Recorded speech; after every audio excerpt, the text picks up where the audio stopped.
अगला टॉपिक है हाज़री माफ़ी मुल्ज़म।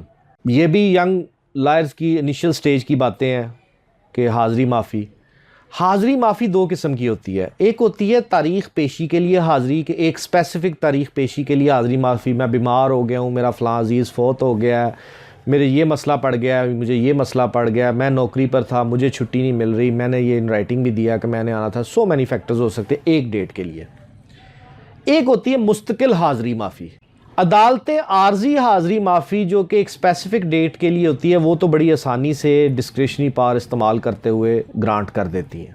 लेकिन जो मुस्तकिल हाज़री माफ़ी होती है मुल्ज़िम की, कि जनाब मेरा वकील पेश होगा मेरी जगह पे, मुझे मुस्तकिलन जो है ना वो एग्जेम्प्ट कर दिया जाए, मेरी जो हाज़री है पर्सनल अपीयरेंस डिस्पेंस विद कर दी जाए फॉर एवर।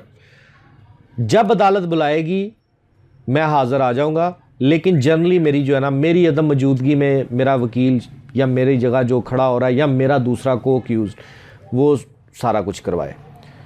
अब यहाँ पे बाइफर्केशन है, मजिस्ट्रियल ट्रायल और सेशन ट्रायल।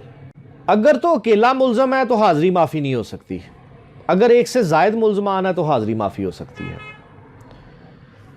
मुल्ज़म को यह साबित करना है कि अगर मैं आया तो मुझे वो नुकसान होगा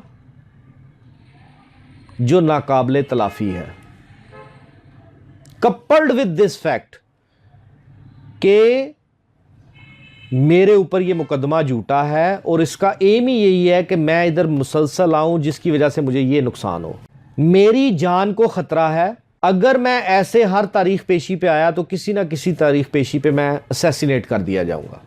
मैं बीमार हूं, मेरी बीमारी इस नोयत की है कि मैं 24 घंटे में से 24 घंटे बिस्तर पर पड़ा रहता हूं, मुझे अदालत में आने पर इतने ज़्यादा एक्सपेंसेस होंगे, एम्बुलेंस मंगानी पड़ेगी, लाना पड़ेगा दूसरे फ्लोर पे, ये दिस एंड दैट, मैं इनकैपेबल हूँ, मैं नहीं आ सकता और मेरे ना आने से केस की प्रोसीडिंग्स पे कोई असर नहीं होगा, तो मेरी हाज़री माफ़ करके फ़लाँ शख्स मेरी जगह पे हर तारीख पेशी पे पेश होकर हाज़री लगवाएगा और प्रोसीडिंग्स को सुनेगा।